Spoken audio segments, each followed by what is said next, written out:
पूरी कहानी, पूरा घोटाला कैसे सामने आया, क्या कुछ हुआ था, अब आपको मैं सिलसिलेवार बताता हूँ। बात 1995 की है।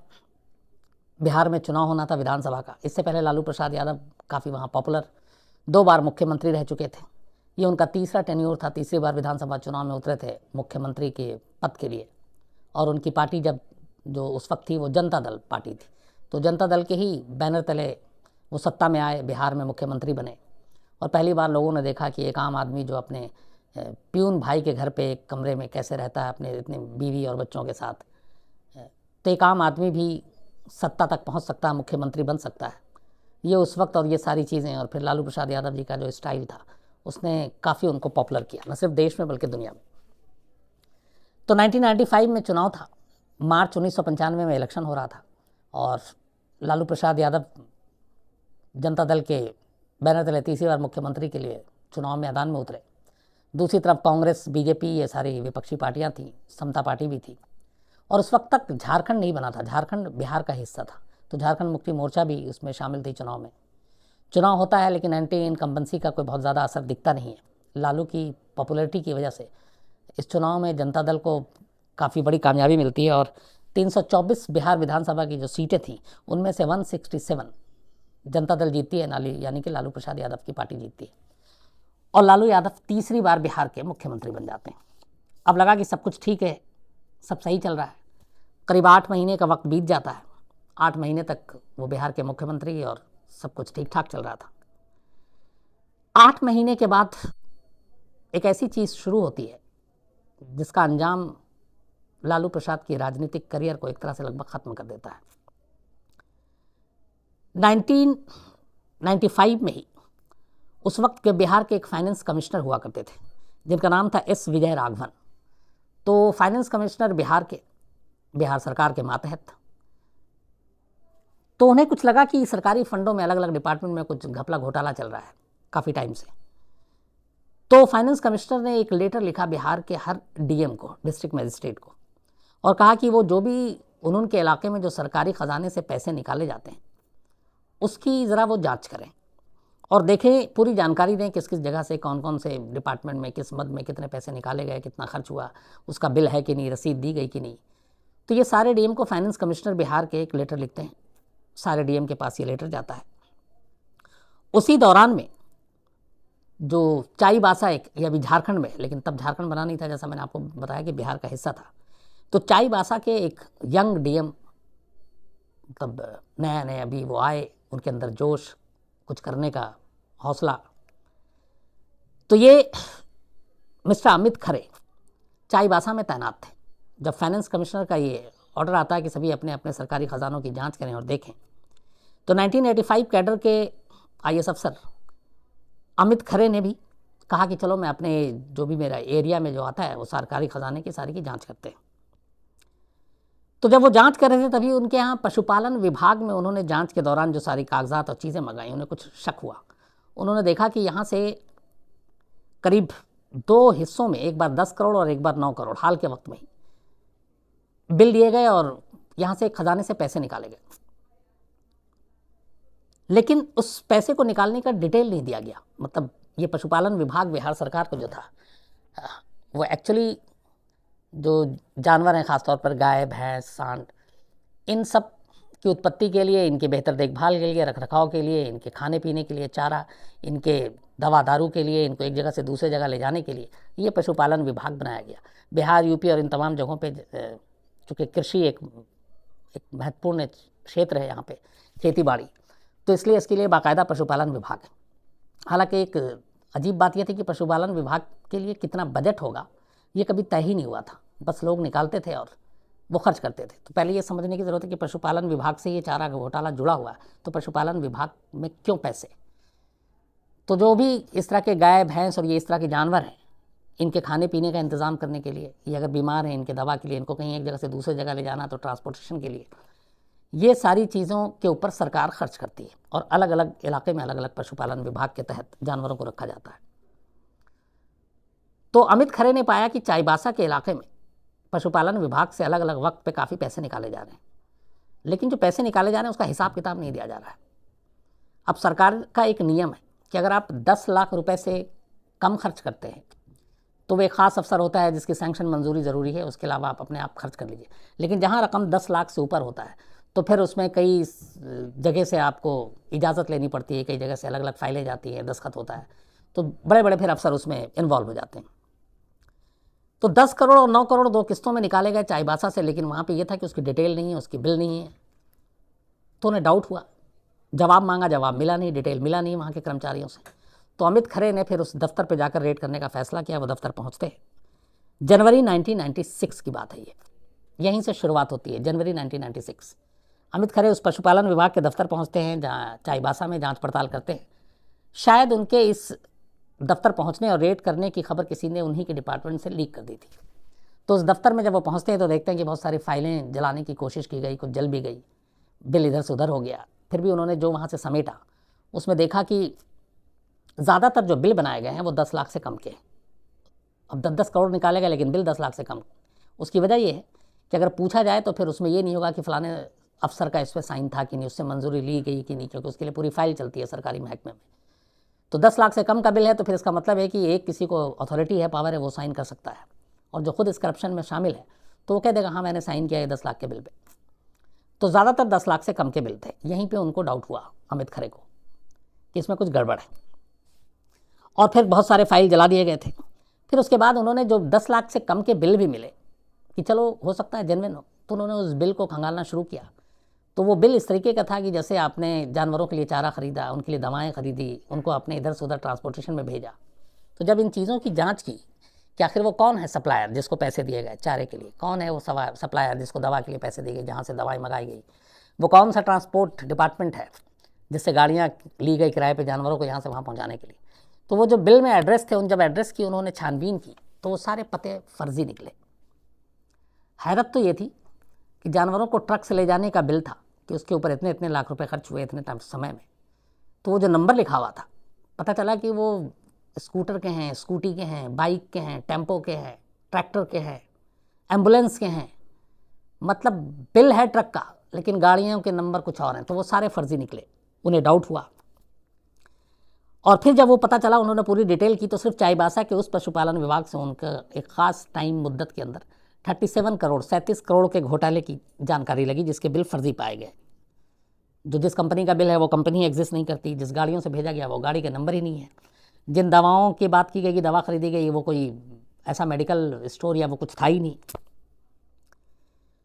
तो इसी के बाद उन्होंने अपनी रिपोर्ट भेजी फाइनेंस कमिश्नर को। फाइनेंस कमिश्नर ने इधर मिस्टर विजय राघवन ने फिर इस दौरान में बाकी डीएम से भी रिपोर्ट आनी शुरू हो गई थी, चूँकि उन्होंने कहा था अपने अपने सरकारी खजाने की रिपोर्ट भेजें।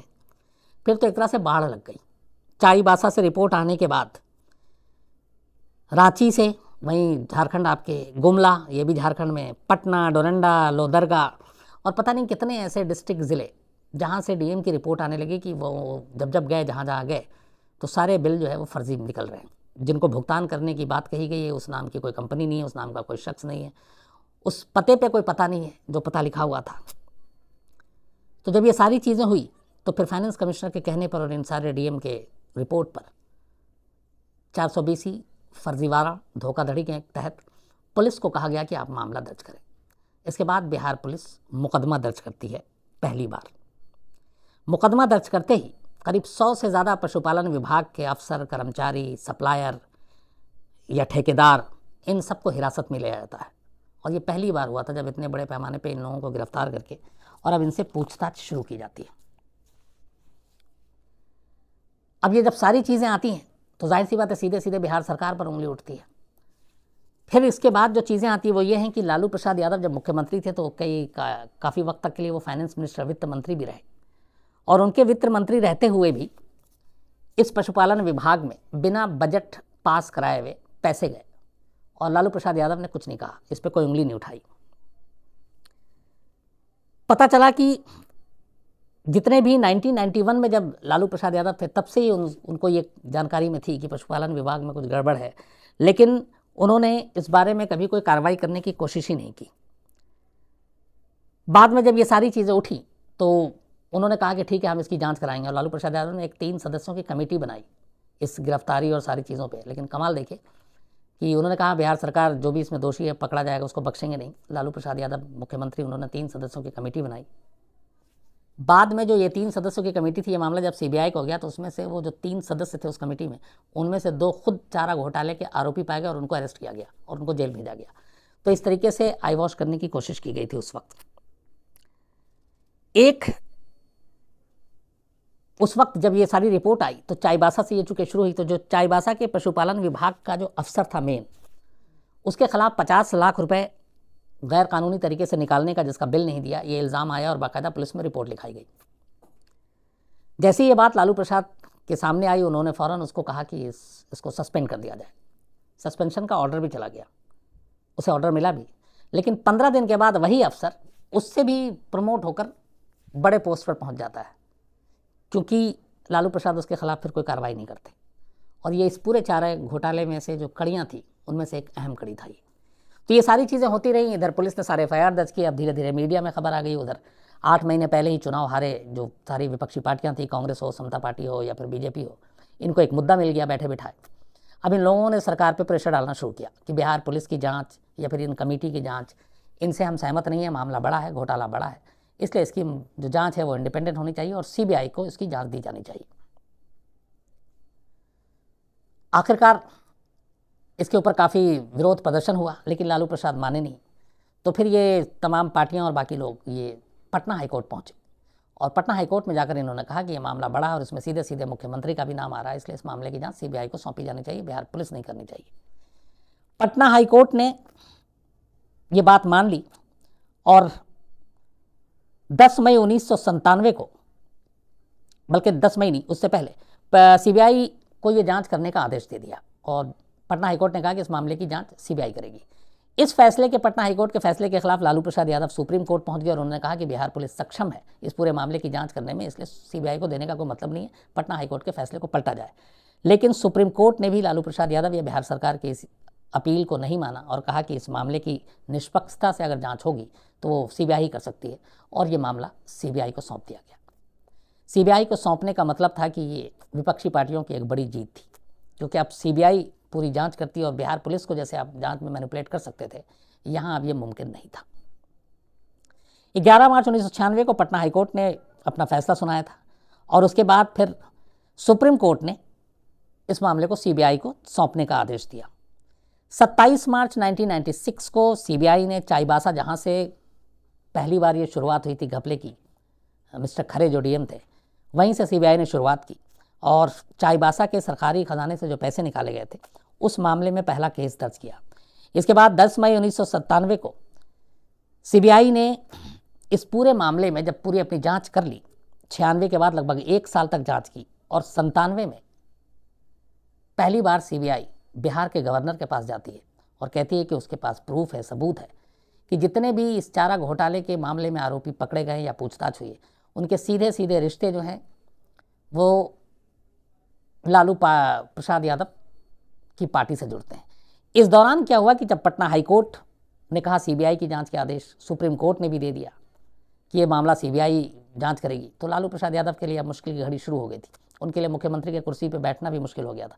खुद उनकी पार्टी जनता दल में आवाज़ उठने लगी कि चूंकि मामले की जाँच हो रही है तो लालू प्रसाद यादव को इस्तीफा दे देना चाहिए। तो इन विरोध को देखते हुए लालू प्रसाद यादव ने फिर जनता दल से अलग होकर एक अपनी अलग पार्टी बना ली और उस पार्टी का नाम दिया राष्ट्रीय जनता दल। तो अब इन्होंने अपनी अलग पार्टी बनाई और अलग पार्टी बनाने के बाद राष्ट्रीय जनता दल के नाम से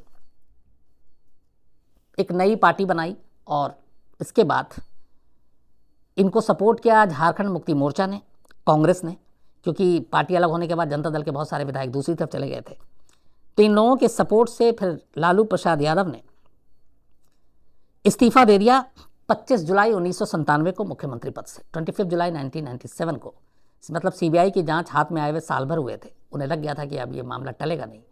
तो 25 जुलाई 1997 को लालू प्रसाद यादव ने इस्तीफा दिया, नई पार्टी बनाई जिसका नाम रखा राष्ट्रीय जनता दल, और 28 जुलाई को राष्ट्रीय जनता दल के बैनर तले अपनी पत्नी राबड़ी देवी को उन्होंने मुख्यमंत्री बना दिया, कांग्रेस और झारखंड मुक्ति मोर्चा के समर्थन से। और ख़ुद वो मुख्यमंत्री की कुर्सी से हट गए, क्योंकि उन्हें मालूम था कि जांच जिस दिशा में जा रही है कभी ना कभी गिरफ्तारी ज़रूर होगी। इसके बाद CBI ने अपनी पूरी जो है छानबीन की और बिहार के गवर्नर के पास पहुंचे और कहा कि उनके पास पुख्ता सबूत है, जितने भी पकड़े गए हैं उनके रिश्ते जो है वो राष्ट्रीय जनता दल से जुड़ रहे हैं, कुछ के कांग्रेस से जुड़ रहे हैं, कुछ के मतलब हर पार्टी के साथ कुछ ना कुछ लेना देना है। तो गवर्नर ने लालू प्रसाद यादव से पूछताछ करने की इजाज़त दे दी। इसके बाद फिर सीबीआई न सिर्फ लालू प्रसाद यादव बल्कि बिहार के एक्स सीएम पूर्व मुख्यमंत्री जो कांग्रेस के जगन्नाथ मिश्रा, उनको, इसके अलावा केंद्रीय मंत्री थे चंद्रदेव प्रसाद वर्मा, उनको, इसके अलावा 3 आईएएस अफसर थे, बाकी भी और सीनियर अफसर थे, इन सबको के खिलाफ आरोप पत्र दाखिल किया। जैसे ही आरोप पत्र दाखिल किया उसके बाद लालू प्रसाद यादव 29 जुलाई 1997 को सुप्रीम कोर्ट पहुंचते हैं अग्रिम जमानत के लिए कि सीबीआई गिरफ्तार न करे, लेकिन सुप्रीम कोर्ट उनको अग्रिम जमानत देने से मना कर देती है क्योंकि सीबीआई ने कहा था कि उनके खिलाफ, लालू के खिलाफ उनके पास पुख्ता सबूत है। तो उसी चीज़ को देखते हुए 29 जुलाई को ये अग्रिम जमानत नामंजूर की जाती है। जैसे ही ये नामंजूरी का फैसला सीबीआई के पास पहुंचता है, 30 जुलाई 1997 को सीबीआई सुबह सुबह पटना में लालू प्रसाद यादव को उनको घर के बाहर से, उनके घर से गिरफ्तार कर लेती है। अगले दिन उनको कोर्ट में पेश किया जाता है और तब तक ये मामला जो है अब सीबीआई के यूके विश्वास जो ज्वाइंट डायरेक्टर थे उनको दे दिया जाता पूरे मामले की जांच करने के लिए। गिरफ्तारी के बाद कोर्ट में पेशी होती है, फिर सीबीआई उनसे पूछताछ करती है और लालू प्रसाद यादव को फिर जेल भेज दिया जाता है, पटना के बेऊर जेल।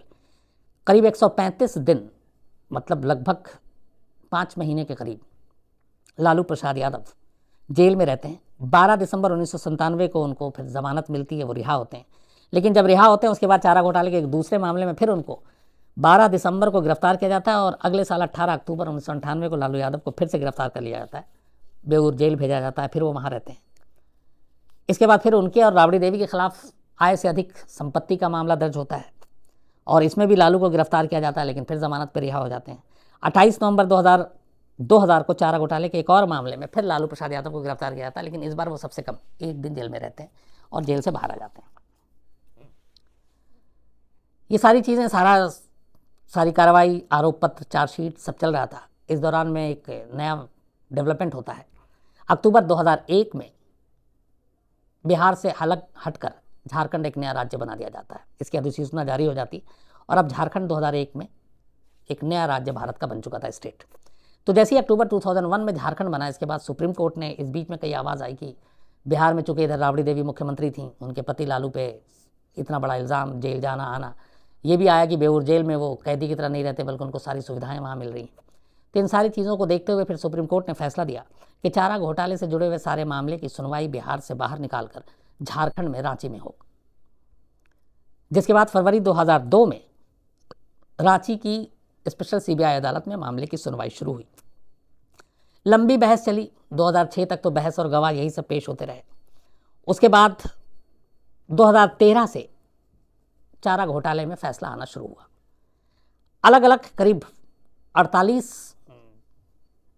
मुकदमे थे जो चारा घोटाले के अलग अलग जगहों पे थे और जिनमें 40 से ज़्यादा आरोपी थे। उस दौरान तक 11 की मौत भी हो गई, 3 सीबीआई के गवाह बन गए, 2 ने अपना जुर्म कबूल कर लिया और धीरे धीरे करके 4 से 5 मामलों में जो फैसला आया जिसमें लालू प्रसाद यादव को गुनहगार माना गया और उसमें उनको अलग अलग वक्त में सज़ा सुनाई गई। 30 सितंबर 2013 को सीबीआई जज ने पहली बार लालू प्रसाद यादव को और साथ में जगन्नाथ मिश्रा को, जो चाईबासा मामला था उसमें 5 साल की सज़ा सुनाई। इसके बाद जो बाकी दूसरी जगह रांची के अलग मामले थे, देवघर का अलग मामला था, इन सारे मामलों में 5 साल, किसी में 7 साल, किसी में 4 साल, इस तरीके से सज़ा सुनाई गई और उनको कसूरवार ठहराते ही लालू एक तरह से उनकी लोकसभा की सदस्यता भी रद्द हो गई, मतलब वो अब चुनाव भी नहीं लड़ सकते। और इस दौरान में फिर जगन्नाथ मिश्रा की हाल में मौत भी हो गई। तो लालू प्रसाद यादव उसके बाद से रांची के बिरसा मुंडा जेल में बंद। जब भी वो ज़मानत के लिए अप्लाई करते तब तक चारा घोटाले का कोई दूसरा फैसला सामने आ जाता, फिर तीसरा आ जाता। तो इस तरीके से ये सारी चीज़ें चलती रही। जो अभी तक सिलसिलावार इनका है वो ये है कि इस पूरे मामले में 38 आरोपी थे, जिनमें से 11 की मौत हो चुकी, 3 सीबीआई के गवाह बन गए, 2 ने अपना जुर्म कबूल कर लिया। लालू यादव पर चाईबासा के सरकारी खजाने से 37 करोड़ रुपए निकालने का जो मामला था वो माना गया। दुमका के सरकारी खजाने से 3.31 करोड़, देवघर के खजाने से 84 करीब 84 लाख रुपए, चाईबासा के एक और खजाने से करीब 33 करोड़ और डोरंडा के खजाने से 139 करोड़, सबसे ज़्यादा यहीं से था। इस पूरे मामले में लालू प्रसाद यादव को दोषी पाया गया और ये कहते हैं कि पूरा घोटाला वैसे 950 करोड़ रुपये सीबीआई ने जोड़ा, लेकिन कहते हैं कि ये इससे बहुत ज़्यादा है क्योंकि बाकी के रिकॉर्ड्स और बाकी चीज़ें मिली नहीं। तो पूरे मामले में अब तक 53 मामले थे जो चारा घोटाले के पूरे बिहार और झारखंड से मिलाकर अलग अलग डिस्ट्रिक्ट से आए थे। 47 मामलों में फैसला आ चुका है, बल्कि 48 में आ चुका क्योंकि देवघर का भी फैसला आ चुका है, जिसमें से कोर्ट ने लालू प्रसाद यादव को दोषी पाया है और साथ में जगन्नाथ मिश्रा को भी पाया। लेकिन कई मामलों में जगन्नाथ मिश्रा को बरी कर दिया गया था, लेकिन अब खैर जगन्नाथ मिश्रा की वैसी मौत हो चुकी है। तो इस पूरे मामले में लालू प्रसाद यादव जेल में है। बीच बीच में तबीयत और उनकी वो कभी सेहत ख़राब रहती है, दिल्ली के एम्स भी आए, मुंबई भी गए, फिर बीच में ये भी था कि उनको कुछ दिनों के लिए इसी हेल्थ ग्राउंड पे ज़मानत मिली, पटना में थे। तो अब उनका जो सफ़र है वो पटना से लेके रांची के बिरसा मुंडा जेल यहीं तक सीमित है। और कहते हैं कि इस बार जो चुनाव हुआ था, जनरल इलेक्शन हुआ था, उसमें बहुत सारे राजनीतिक पंडित कहते हैं कि लालू प्रसाद यादव का जेल में रहना, बाहर ना होना बड़ा नुकसान दे गया था राष्ट्रीय जनता दल को, क्योंकि उनका अपने वोट बैंक के पीछे करिश्मा अलग है, लेकिन जो भ्रष्टाचार और जो घोटाला उन्होंने किया उसकी अदालत से उन्हें सज़ा मिली। और अब ये भी कि लालू प्रसाद यादव की भी तबीयत इधर लगातार ठीक नहीं रहती है, स्वास्थ्य गिर रहा है लगातार, और इसी ग्राउंड पे कई बार बेल और ज़मानत की बात भी की। लेकिन कानून के लिए सब बराबर हैं। और चारा घोटाला ने एक ऐसे नेता को, जिसकी मतलब कहते हैं कि लालू प्रसाद यादव सिर्फ देश में नहीं, इस पूरे घोटाले की अमेरिका, लंदन तक चर्चा हुई थी। तो हर जगह वो अपने बात करने के अंदाज़ या बोलने के अंदाज़ की वजह से लोगों के बीच में जाने जाते। लेकिन इस एक घोटाले ने, इस एक करप्शन ने लालू प्रसाद का पूरा करियर एक तरह से ख़त्म कर दिया, राजनीतिक करियर, क्योंकि अब वो चुनाव अभी 6 साल तक तो लड़ नहीं सकते, दोषी करार दिए गए। कुछ मामलों में अभी फैसला आना बाकी है, लेकिन ये वो घोटाला था। और दूसरी तरफ इस घोटाले का एक और अफसोसनाक सच ये कि इतने करोड़ों रुपए बिना फर्जी बिल के निकाल लिए गए। और बिहार में और झारखंड में उस वक्त जो जानवरों की हालत थी, गाय भैंस सांड, ये मर रहे थे, बीमारी से मर रहे थे, इनको दवा नहीं मिल रही थी, इनको सही खुराक नहीं मिल रहा था, इनका चारा नहीं मिल रहा था, क्योंकि इंसान इतना लालची और भूखा हो गया था कि जानवरों के हिस्से का खाना, उनके हिस्से की दवाई वो अपने फ़ायदे के लिए उसका इस्तेमाल कर रहा था।